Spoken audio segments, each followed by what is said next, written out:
Our next speaker shall be giving us tips on happy living through the use of SMS, that is short for sure mantras of success from the Bhagavad Gita. It is my pleasure to invite Swamini Vimalananda and the advisor to organizing committee Gita Jayanti 2009-2010 and reputed professor of botany, Professor A.N. Rao, to the stage.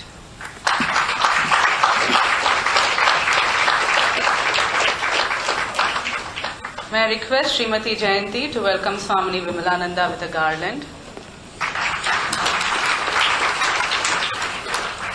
I now request Professor A.N. Rao to introduce our speaker and conduct the session. Thank you. My pleasure. Welcome all of you to this fourth session. Interesting topic that you have suggested. At a hand telephone, you are used to send SMS. SMS is a different speaker, accomplished person, both from a worldly point of view. He was an architect, got a degree, and she came into the purview of Sri Vimalananda. The fact that you have got here, guide the China mission as a chosen disciple of Swamiji. For Swamiji to choose a disciple, come to his level, was not very easy. I tell you that by 20 years of experience, 1962 to 1990, told him when he came to Singapore. In fact, at one stage, I changed the dates of his visit if I were not here. Great man, in all respects, a strict man, and the same hall. Once he was not very pleased with the arrangements and did. Just closed his speech, and all was not air conditioned. But man with such fierce temper, I should say, great man. Because after every lecture, he would ask me, how was the talk today? Not telling the truth. Then he would take one by one, for me.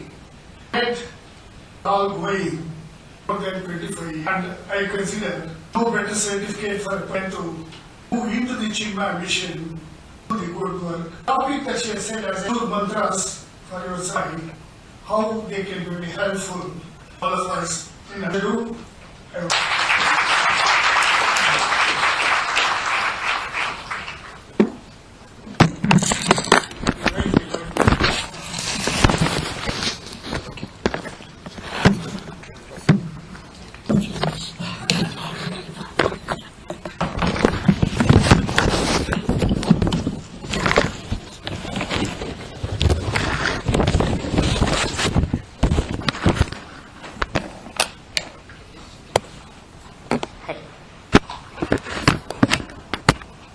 आरंभं करतु मे सदा ॐ श्री महासरस्वत्यै नमः मामि चिन्मयं तत्गुरुं ब्रह्मविद्वरं ॐ श्री रवे नमः आय वासुदेवाय हरये परमार्थक्लेशनाय नमो ॐ श्री कृष्ण परमात्मने went to a place for a Gita Jnana Yajna, and someone from that city called up the main organizer.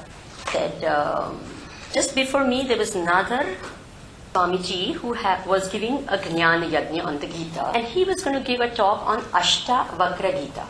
There's big billboards announcing Ashtavakra Gita. So someone asked the organizer for his Yajna. I was told this whole thing, rang him up and said that, has Ashtavakra Maharaj come? But then you have announced the dates. I don't think he will ever be able to come. But are the talks there? The talks are there. Then who will take the talks? And so Swamiji will take. Oh, for Ashtavakra Maharaj, he is going to take the talks. No, it is not. The talk is on Ashtavakra Gita. Gita, we understand. Ashtavakra Maharaj will. Never went to his head that there's something called Ashtavakra Gita. Because the word Gita means Bhagavad Gita. Is it or not? The Jayanti. Did anyone have any doubt? Ashtavakra Gita Jayanti or any other Gita Jayanti? Anyone? No. Gita is a Shastra which is unique. Unique in every sense of the word.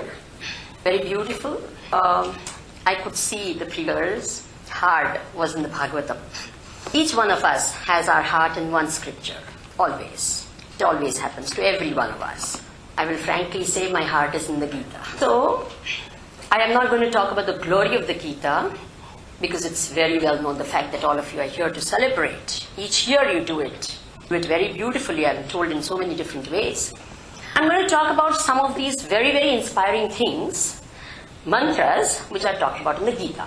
Before that, 3 things are very important in life for success. One is called Yantra, and I'm basing all of this on the Gita. Sometimes, a lot of words are picked up and you think it's all modern, management garb, all sorts of words. But it's actually picked up from the Bhagavad Gita. 3 very, very important things for success anywhere in life, whether it's a country succeeding, company succeeding, business succeeding, anything. One is called Yantra. Yantra means the instruments, the machines, the resources, the materials that are required for making something happen. Yantra. And not only should you have those resources, you should be trained with using those resources or the machines that you have. I know I have a laptop, but I use 1% of the total potential of this laptop. It can do so many wonderful things, but I know just this much of it. And when something happens, I get completely confused. I don't know anything more. I know how to click this button, and if I click something else happen which I don't expect, I said, God, there's something wrong. So someone else comes, there's nothing wrong, Swamiji. All you have to do is do this, reboot, everything be okay. Oh, so fine.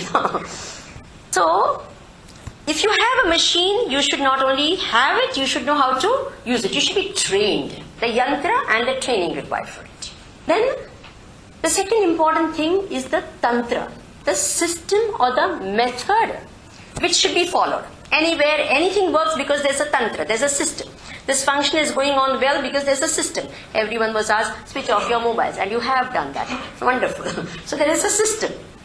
And especially, being in Singapore, all of you are very used to systems. Is it true or not? Someone told me Singapore is a fine country, meaning anything you do, you get a fine. It's a very fine country. So there are systems. If you don't follow the system, there you are, you're fine. So, and it works well because systems are followed. System, you must know the system, you must be trained in the system, the method, everything. You should do it very well. Then, everything works fine. Sometimes, when systems are not updated or, then a lot of problems. Some really hilarious incident I always remember when I talk of this. Back home in India, this young couple wanted to migrate to Canada. 9-month-old child, they had to get a passport for him. So they said that you need a police clearance. Police clearance for passport? 9-month-old child? Well, they said, okay, fine, you need a character certificate. Okay, character certificate for a 9-month-old child, character certificate. So they had a notary signing a letter saying, I know this child from his birth and he bears a good moral character or whatever. So this is there is a system. You have to that, until and unless that comes, no passport. Okay, fine. So you give it. So this is called tantra. Systems, methods, laws, whatever you will call it. And you should know what they are, you should be trained in it, then things work. You may have fantastic yantras, you have fantastic tantras, but if you don't have the next most important thing that is called mantra, nothing works. Mantras, the traditional meaning, of course, is the most powerful meaning, but even if you take it in another way, an inspiring statement, a vision, a very, very, as nowadays in the modern language they talk, companies have vision statements. They hire gurus, management gurus to make those statements, and they pay so much money. Make my company's vision statement. Isn't it true? And that is a statement which everyone gets inspired. There was one company in Japan where in front of every worker was the statement, your own personal best. It was a statement. So everyone saw the statement and got inspired to put in his or her best. So you have these mantras in life which what do? They inspire you. It could be Om Namah Shivaya. It could be any this that you have, they are statements that inspire us. They are brief statements, preferably. If it's too long, it becomes a little difficult to remember. But brief statements which inspire you, which constantly. Sometimes we need many mantras in many different situations. Certain situations, this mantra will help you. Certain situations, that mantra will help you. And the Gita is full of mantras. I would say, because I'm such a Gita lover, that every verse is a mantra by itself. But even amongst all these wonderful mantras, some of them stand out. What I'm going to do today is share a few of these mantras with you. Not share because they're already with you. The Gita is in your hand. You all know the Gita. You have it in your home. You have it with you. These are things that touched my heart, and these are things which I got inspired. Not because they were this, because my Guru, as says, all of you, many of you have heard Puja Gurudev, Swami Vimalananda, and he could make every verse of the Gita so much alive, speak so strongly and powerfully that it would just go straight home and stay there. So, some of these, I would like these inspirations which my Guru gave me to share with all of you. Always it's good to start from the beginning. So the first one. Sometimes you'd even think, what is there in this, But if you start thinking, it becomes a thing that can inspire you. The first one, Dharma Kshetre, Kurukshetre. This is the mantra. What is the mantra?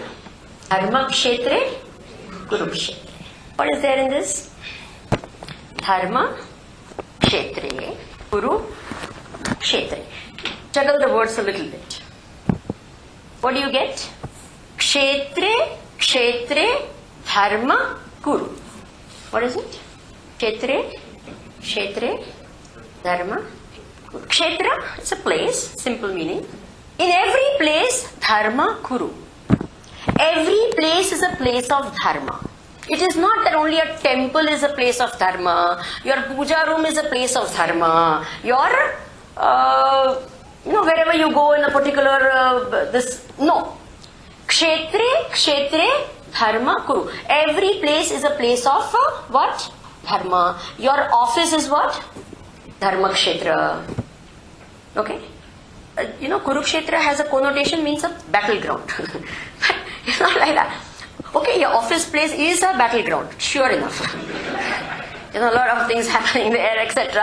But over there, what are we supposed to be doing? Dharma Kuru. Each place that we go to, every place. Look, many times we are not going to get special opportunities to do good or do dharma or something. Every place is an opportunity to do good. Every time is an opportunity to do good. Every person in front of you is a person for whom you can do good. So, this is a very, very beautiful thought which starts. Gita starts with this sort of a thought. That Kshetre, Kshetre, what? Arjuna, for him, that place was Kurukshetra. Okay? For you, it could be dealing with your children and making them study. Is that Kurukshetra? Daily battle, making them drink that milk. I have seen parents, I'm going crazy just trying to make, and they are running after them, with that, beta, doodh pee lo, chocolate milegi. So everything becomes like and every place can become a place, as they said, a depression, a place where you can get depressed, you can get disheartened, dejected, you can get, absolutely you can go into Arjuna's state everywhere. Is it true or not? He went into this depression state in that big, huge battlefield where it was life and death situation. For us, every day is what? Every kshetra has become like that, Kurukshetra. And every time, this is such a common phrase used, I'm stressed out. I need my space. Depression is a fashion nowadays, actually. A lot of people tell me, they go to kitty parties and they discuss this. How is your depression? Mine is getting better. How is yours? So it's like a very in thing to talk about. So what I'm trying to tell you is that every such situation can become a place of what? dharma. It can become and it should become. Because there is no separate place where you can do dharma. Because not many times, see, some people are fortunate. Like, I am a very fortunate person for the simple fact that I was chosen by Pujya Gurudev. Okay, fine, he gave me sannyas diksha, he gave me all what I got. And I get a chance to do dharma, and I get a chance to do dharma in the sense of to spread the message, do my guru's work, etc., etc. This, my sadhana becomes my life, and it becomes a very this. But not everyone gets a chance of this type, but you have to live your life. You have to live your life morning to night, day in and day out, face so many situations, so every situation becomes a chance of what? Dharma. Kshetre kshetre dharma kuru. And this is a very, very beautiful, because many times when we, even as sannyasis, have a lot of administration work to do, and sometimes, I used to always say, why do I have to do this? And then I used to remember this statement and say, kshetre kshetre dharma kuru. Okay, fine. My attitude is wrong, and that is why I'm not thinking of this also as dharma. I'm thinking of it as something different from worshipping the Lord, and therefore the problem is coming, etc., etc. So this is very inspiring, this kshetre kshetre dharma kuru. There are a lot of things in this small phrase. If I go there, it will be only one mantra, but I do want to deal with a few more also. There's another one which I like is Senayor Ubhayor Madhye Ratham Sthapayitva. What did Bhagavan do? This is a very beautiful this. Actually, Gita teaches so much of psychology, how to deal with life, how to deal with situations, small little things in life, how we can handle. See, Kauravas, Pandavas gathered for the war. The battle was about to start. First, Duryodhana got nervous. After that, Bhagavan realized, Bhishmacharya realized that the situation is not very good, so he did Shankhanada, and what happened? Immediately the response was, Bhagavan Krishna and all the Pandavas did the Shankhanada, and the battle was declared. After that, there's absolutely no reason why the first arrow should not have gone. Because the war is declared, both sides have declared war. At that time, Arjuna said, I want to review the situation. I want to see who is going to fight with me. As though Arjuna did not know. Come on, he knew so well.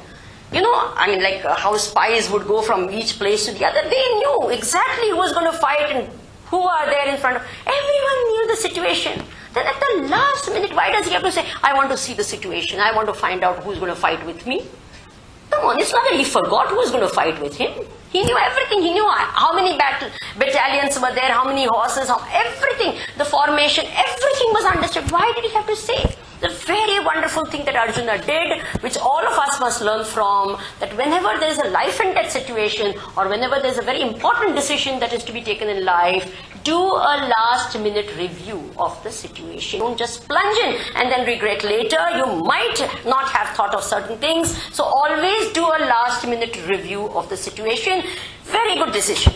So he told Bhagavan, I want to review the situation. Bhagavan said, good, I'm happy. So far, buddhi is in place. So what happened? Bhagavan took Arjuna's chariot in the middle of the battlefield and he kept it there. Now this is another very beautiful lesson that we learn. See, Arjuna could have seen who's going to fight in front of me. The people who are going to fight are in front of you. But he took them in the middle of the battlefield so he could see both the sides. Whenever we want to review a situation, we should not have a pakshapata drishti, a one-sided view or a partial view. We should go into a position where we can see all the sides objectively, totally and completely. So the place from where we review situations of life is very, very important. And this is something that most of us go wrong many times in our life. You see, as parents, they look at children in a different way. If they see children, children see with their parents because they see only one side of things, not the other side. And therefore what happens, you can't see the thing as it is. Most of us, when we look at our own children, we have a different way. When we look at someone else's children, we look at different ways. Isn't it true? It's very interesting, sometimes when the child comes up here and is going to something or chant something, Very interesting. More interesting than seeing the child is seeing the parents. It's really more interesting. Just watch it sometimes. Very interesting. Supposing the child, is going to say, Dharma Kshetre Kurukshetre. It starts always very confidently. Then he sees the child gets nervous. Samaveta. Then, till that time, Dharma Kshetre Kurukshetre, the mother and father. After some time, what happens? Samaveta. But why are you chanting? I mean, the child is supposed to. Does it not happen? My child, this. Arjuna also same thing. Even though Bhagavan Krishna took him to this place where he could see both the sides equally, review the situation properly. Both the sides, Arjuna did not do that. He had Drishtvemam Swajanam. He only saw one side. He saw them not. In a battlefield, there are soldiers.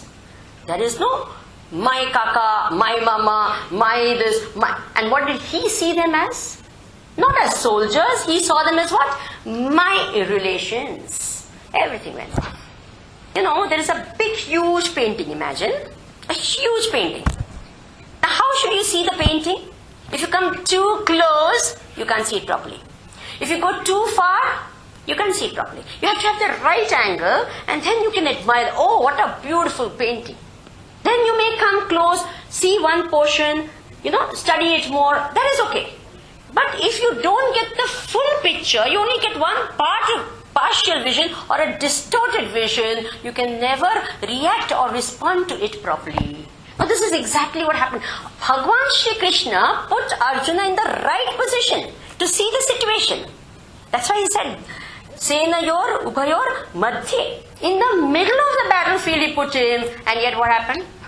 This is another very, very important thing, a partial view. And it happens many times. We mistake, as we say sometimes in Vedanta when we talk of Viveka, we say Ansha, Anshi Vivek or Sadhan, Sadhya Vivek. All this is gone. Sometimes we take a part for the whole. Very, very often. A particular relationship is given out of proportion importance. When they fall in love, what they say, na? You are my life. Good. I mean, you are an important part of my life is a very right statement. But to say you are my life, what happens? When that person, something happens, I am going to die. Why? Does it not happen? So one part of life is fine. It's an important part, but it's not life. It's just one part. Why? The whole view is gone, the totality is completely missed out, and one part becomes, or you have completely distorted this. Arjun started thinking that this battlefield is a battle between relationships. It never was a battle between relationships. It was a battle between dharma and adharma. There was no question of, fight for the sake of land and all. That was not the picture at all. That was not the purpose at all, the point at all.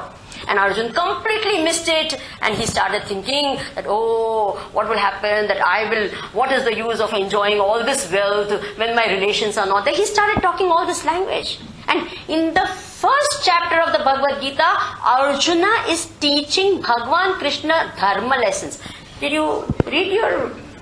Very, very interesting. Actually, that portion of the Gita is actually very good peace philosophy.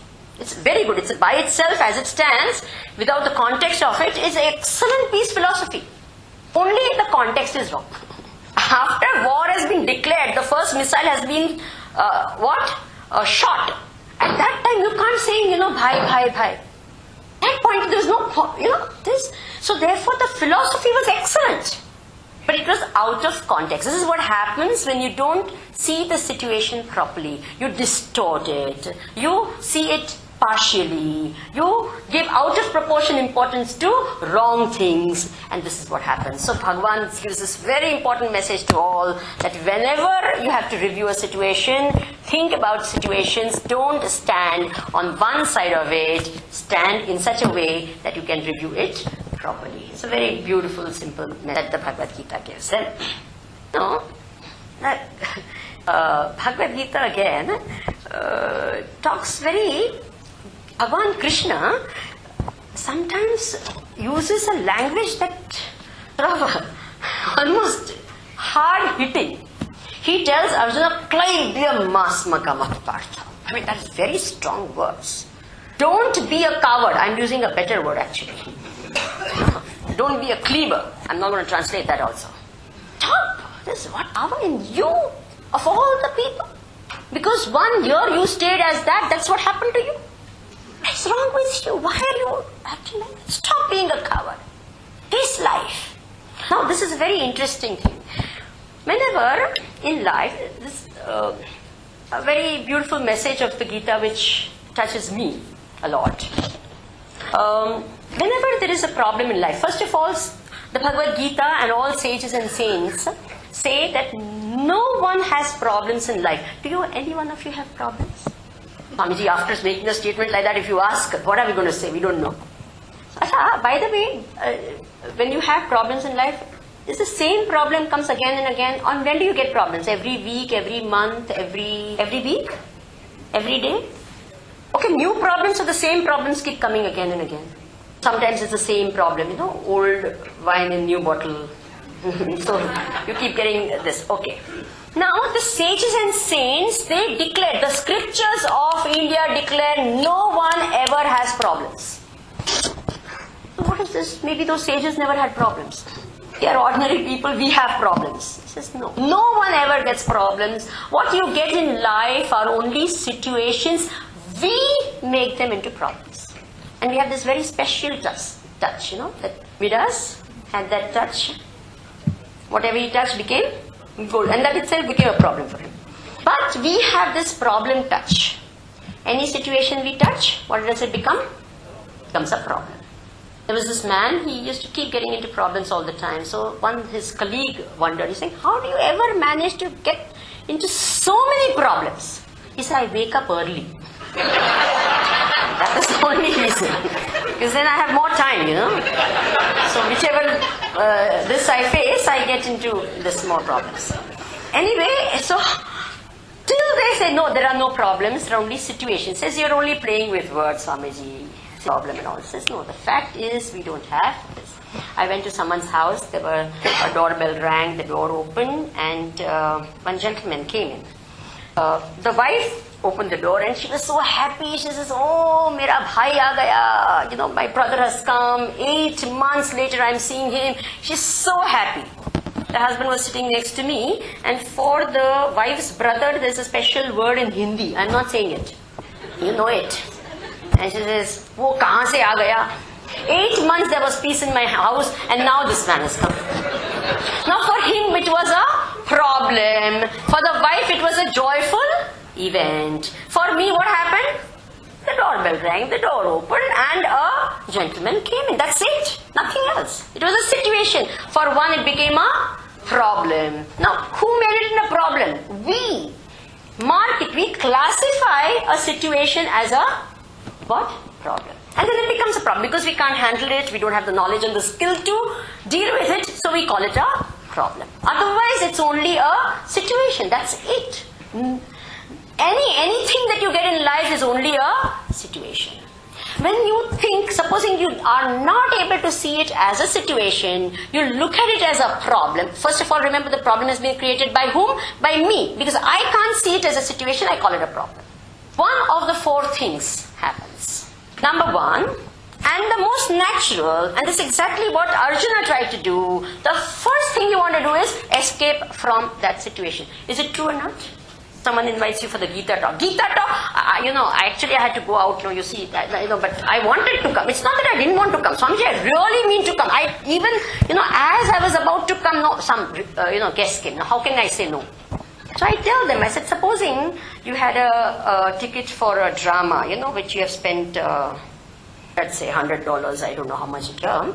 So you've spent this much of money and the guest comes. What do? He's saying, I tell them, I would love to stay, but you see, after all. And they also understand. They're very understanding when drama is concerned. They don't mind. But then if I tell them that I want to go for Gita talk, they'll say, what is this? We come to her house and she goes for Gita talk. So therefore I could not come.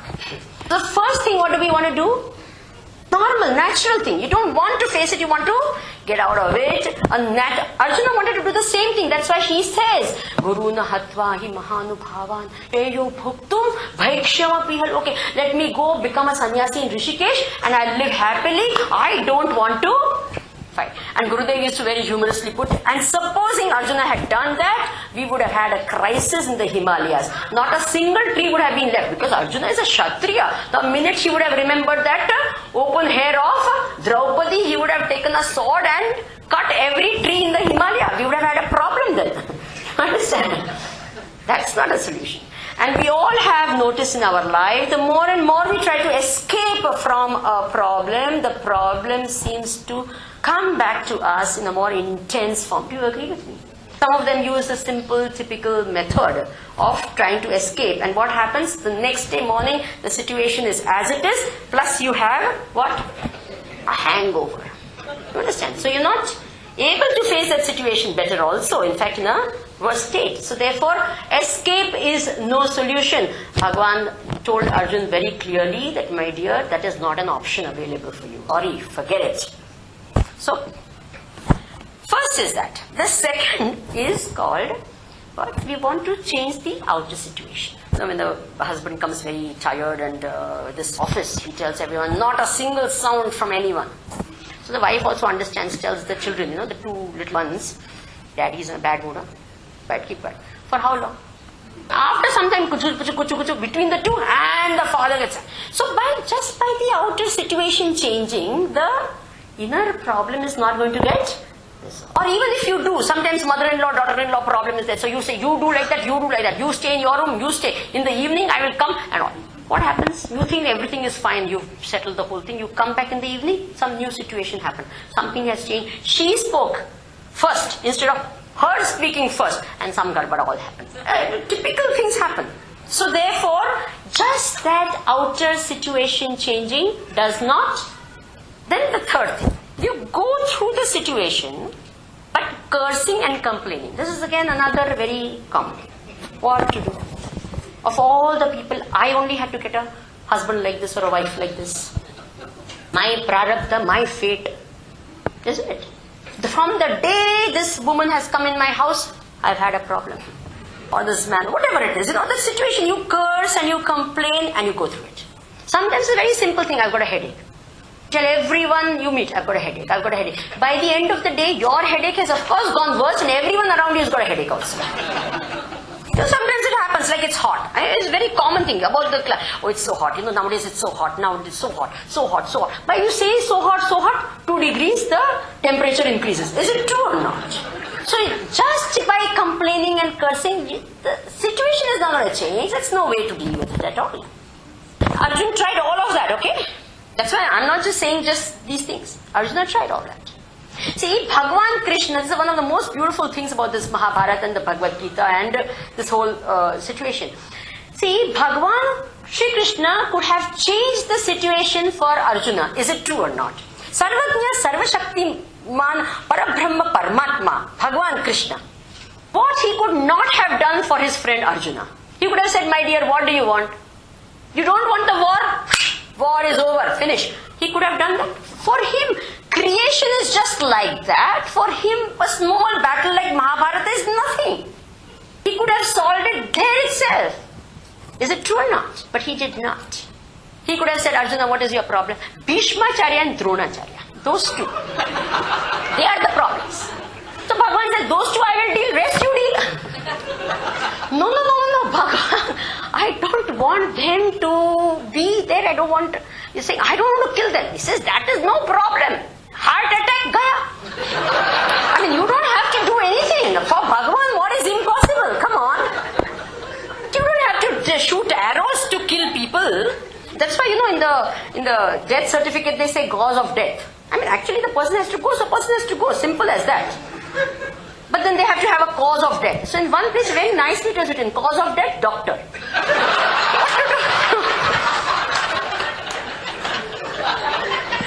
Some reason you have to give now. What do you write? Then you write cause of death, doctor.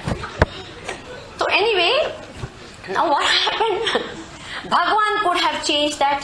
Bhagavan could have said, Look, Bhishmacharya and Dronacharya, fine. After all, Bhishmacharya was a devotee of God. He could have told Bhishmacharya, what are you doing on that side? Come this side. Fellow, idhar se karo. I mean, Bhishmacharya was a devotee. What could he not have done for the sake of the Lord? So therefore, he could have changed the situation. He could have done anything, But Bhagwan did not. This is the most beautiful part of it. He did not change the situation for Arjuna. He kept it just exactly the way it is. And he says, only thing he did, the fourth solution, and he gave him the knowledge of the Bhagavad Gita, by which he changed the manasthiti of Arjuna, not the paristhiti for Arjuna. This is the most beautiful thing of the Bhagavad Gita. He did not change the outside situation one iota. He kept it exactly the way it is, and he said, here it is, I am empowering you with this knowledge by which you can gain this. The manasthiti, you now face it. You face it. Yathechasi tatha kuru. What a fantastic, what freedom.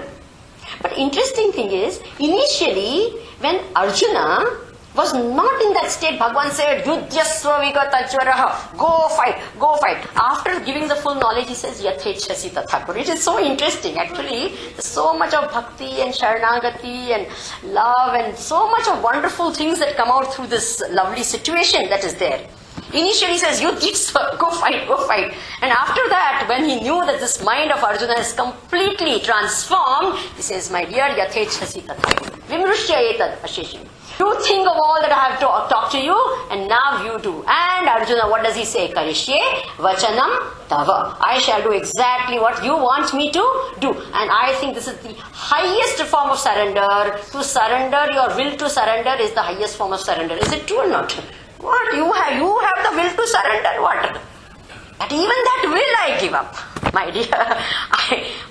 This is very, very beautiful. Anyway, so here is Arjuna. The situation exactly as it is, Bhagavan, best friend, Sarvagni. We always feel that when we have someone powerful, he will change everything and make it conducive for us. Is it true or not? But Bhagavan is not like that. And that's the most beautiful thing about him. A true guru or the Lord will not do that. He will say, you face it. I'll give you the knowledge. I'll give you everything. You face it. So the manasthiti of Arjuna. Now, there is a very beautiful parallel in the Ramayana, a very sweet incident where Bhagwan Ramji broke strung the bow, the Sita Swayamvara, that whole this. So the bow was kept on the dais, and Bhagwan Ramji and a lot of other kings were there. All of them tried one by one to string the bow, but they could not do it. Even Ravana tried. Okay, he also could not do anything. Finally, when none of them could do, then Bhagwan Ram was called upon and said that you please. Now, as he was walking from the seat where he was up to the dais, a lot of thoughts were going on in the minds of people. This is described very beautifully in the Tulsi Ramayana. A lot of thoughts were going on in their minds. So, the people of Mithila had already seen Bhagwan Ramji the day before and all, and they all had decided that he is the best person for our Sita ji. Sita ji should get married to Rama. So they started praying desperately at that time. Sita ji herself had seen Rama the day before. And of course, naturally, love at first sight, Bhagavan Sakshat. So therefore, she also wanted to marry. So she started praying. Sita ji is praying, the people of Mithila are praying, but there's a difference in their prayer. Sita ji started praying. When this bow that was there was actually Parashurama's bow. Parashurama, when Sita ji was a child, had come once with the bow. And you know how many times mothers and all, they have their purses, they put on the side of the, when they are the guests. And children love to go and play around like that. So Parashurama had kept his bow. And Sita ji as a small child came and lifted the bow and started playing with it. Parashurama was shocked, saying, this small little girl, saying she can be nothing but Jagat Janani herself, and she shall get married. Whoever she will get married will be the Lord himself. So therefore, he had told that this is what you should do, to find the right groom for her. So now, Sita ji has played with the bow as a child. She knows the weight of it, etc. But she started praying and desperately says, "Oh Bhagwan, why did you have to make this bow so heavy? Why did you have to make this bow so heavy? Bhagwan, please make the bow light." This was her prayer. The people of Mithila also prayed. And what was their prayer? They all prayed, "Bhagwan, please give Rama the strength in his arm to string the bow and marry Sita." Now what is the difference in the prayer? One is saying that please make the situation outside lighter, change it. And the other is saying, equip me, empower me with the strength to face the situation. It's a better prayer. One is saying, change this outer situation. Make it lighter, make it easier. And the other is saying, give me the strength so that whatever you give, I accept. And I'll be able to face it. Now what happens? Supposing you change the situation and then you are able to face it. The next time the same situation comes, what happens? Again? You can't. Whereas if you, the same situation, if you already have the strength and the knowledge to face it, what happens? Next time the same thing happens, you are well equipped. You say, okay, doesn't matter. This I faced before. It's not a problem at all. So therefore, here is this great knowledge which empowers. The Bhagavad Gita, what does it do? What does it do? It empowers you. It helps you to see life as it is. It helps us to face life. The two things that happen in the Bhagavad Gita. One is face life and the other is build your life. One thing is, like many times we see in the world, people are they're so exhausted just from facing situations. Going through each day, like, oh God, it's such a big burden that they don't have time to make anything of their life. They're just facing life. Facing life is important because you have to. But Puja Gurudev says it so beautifully. He says that build your life with the the superstructure of your life with the stones people throw at you. So it's not just a matter of facing life, but you are in the process of facing life. What are you doing? You are also building your life. This is what Bhagavad Gita teaches us. So Bhagavan Krishna is saying, Klaivyam masmakam apartha. My dear, don't talk of running away, don't talk of complaining, don't talk of changing situation. Go, face the situation. Here is the knowledge which will help you to face the situation. He changes his manasthiti, and by the end of it, Arjuna said, when did I ever say I was not going to fight? What do you think I've come here for? Of course I came here to fight. And he takes the bow and arrow and wins the battle of life. Now that is a very, very beautiful thing that happens. There are lots and lots of other but 45 minutes is what I must stick to. And therefore there are actually 3 minutes left. So one of almost an opposite one, not a really opposite, if you see, a very, very inspiring mantra which I really like to stay with or be with, the one in the 6th chapter of the Bhagavad Gita, and that is Uttaredatmanatmanam Atmanam Avasada Atmaiva Atmano Bandhu Atmaiva Kiprad. All of us with no exception have a high ideals. Unfortunately, all of us universally, including the speaker, our behavior is not as great as we would like our ideals. There's always a gap between the two. I'd like to be this, but this is what I am. All of us have this. Now this gap causes sometimes a self-condemnation, or something's a low feeling, or not so good, and you would like to be better or something like that. So now you have this gap. 2 ways of reducing. What are the 2 ways? Simple. Coming down is always easier in life. So the law of gravity helps you come down. But interesting thing is, you bring down your ideals to match your behavior, another universal thing happens. So what that is? Now, again there's a gap. And what is the logic we give when we do this? It's a very interesting thing. Who cares? Or who is watching? No one's watching. Or everyone does that, so I'm not the only one. Why should I stand apart, and why only? So what is there? So it's accepted. Who will come to know? All sorts of things, and then what happens? Then what happens? When a ball, dribble it down a staircase. Watch it. It's so interesting. Initially, what it does? 1 step. Then afterwards it goes what? Then after that there's no control. You can't catch that ball. Is it true or not? But initially it's always. On the other hand, supposing it's effort. Behavior matches our ideals. Peace of mind. I am what I should be. Full stop. Then what happens? Universally. Now again, how great. No one becomes great in a day. No one falls also in a... It always is what? That is the way it is. That's the way life works in life. Not one day, through one act, no one becomes great. It's always in... Even a fool can do a great thing once. That's possible. It is possible. I mean, that is, sometimes this... Or even the best of people may do an act which is not so very fantastic. That's possible. But it is these little things of compromises that we keep making, or, how we go higher, that... Now, interesting thing is, in this whole this is, that who decides this? Government? Family? Society? We may be instructed by anyone. Maybe, yes, but, so we can't blame others for our, have to take the onus of whatever we do, we have to take responsibility. Interesting thing again, another thing is, see, I'll give you an example that will make it just a little easier. See, all of us, with no exception, have this ideal of waking up early in the morning. Our definition of early morning may differ. That's a different thing. Someone says 5 o'clock is early, someone says 4 o'clock is early, someone says 8 o'clock is early, someone says 10 o'clock. It doesn't matter. Whatever be your definition, you must be getting up half an hour after whatever you think is called early. Isn't it? If you think 4 is early, you must be getting up at 4:30. Now you always want to know, I should get up at 4 o'clock. No, it's okay. Supposing you say it's okay to get up at 4:30, you start finding yourself waking up at 5 o'clock. It's a normal thing. This is what happens. Now, if a person, many times people say, Swamiji, these are all big things people talk in this day and age, to live a life of ideals is impossible, impractical, you can't do it, you don't know what life is, you know what situations are, etc., is what people normally talk.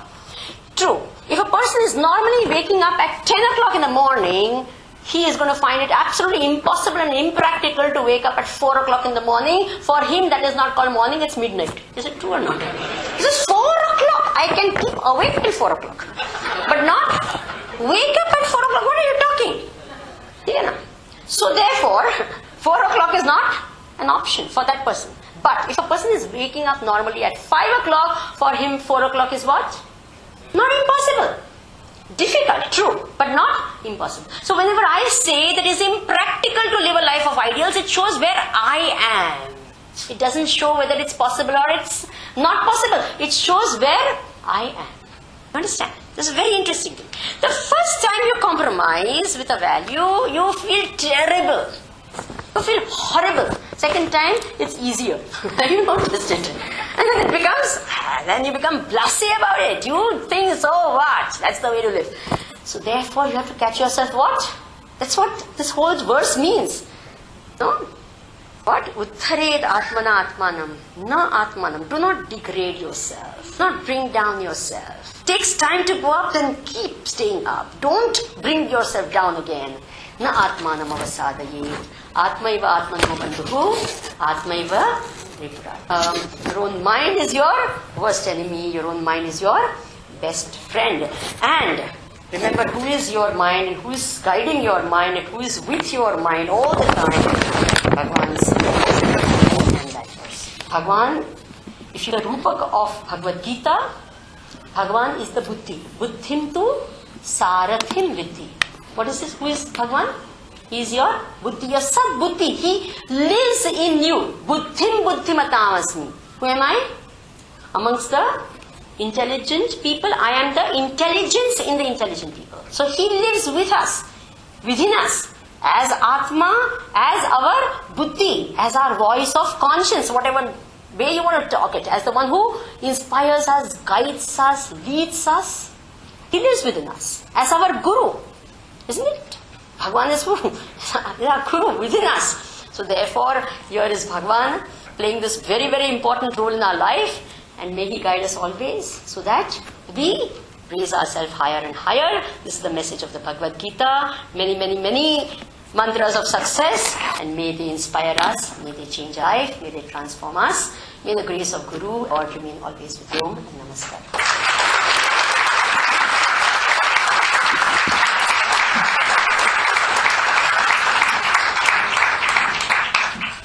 I have a little time left for questions, and the floor is open now. But you put it in such a nice and clear way, and maybe that's the reason why there are many questions. Please. I hardly know where to start. But let me first, the Bhagavad Gita, learn and to know the Bhagavad Gita is heavy. But still, so much I do not understand. I would like to say I have a problem. Yes, of course, I start to understand more about the situation that we... What is coming up at this, at your talk, and of course my problem, where is the balance to sort of to keep fighting for things that I think are not right, and where do I let go? There is that especially in Buddhism, a lot of let go.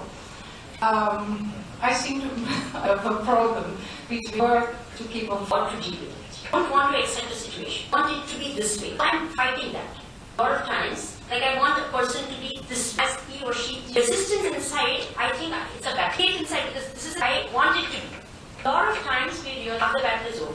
A lot of the times you realize that most of our struggle, matter of acceptance of things as they are, causes the greatest amount of inner turmoil and tension. Are my needs. In my life, I get them over and over and over again, and I let it go. Let it go. But I have come to a moment that where do I find? Where do I make that? Money betrayal is a big issue. I don't know where it comes from. Karmic, I don't analyze it too much anymore. There is also a master who told me don't analyze it because. But in this life, I have very often been, and so there is a moment in my life now. Is where do I keep going on fighting now the situation? Do I let it go again? I have let it go so often. Often it happens, something maybe this or a lesson that you go through. And of that lesson that you have to learn from that, give me the situation why it doesn't trouble you anymore. Exactly do I have to learn from all these things that are happening from this situation, this time it's the same, or you haven't got it yet. That's why it keeps happening again and again. One important lesson for any situation that keep on repeating yourself. Some have to learn from. A very, very important, and that's why Bhagavan is sending it again and again to you. You haven't got it yet. Once you catch it, it's not going to happen. Until it happens, thank God it's happening because you still have one more chance to learn from it. It sounds very harsh. Patient for someone else to handle. It's not necessarily a mirror. It's very easy to say for the sake of someone else. That situation happening again and again. Thank you. Well, I think with that we come to the end of this particular session. Maybe we would like to have about 5 or 10 minutes break, and then we'll have the panel discussion. So let us thank Swamini for the very interesting lecture.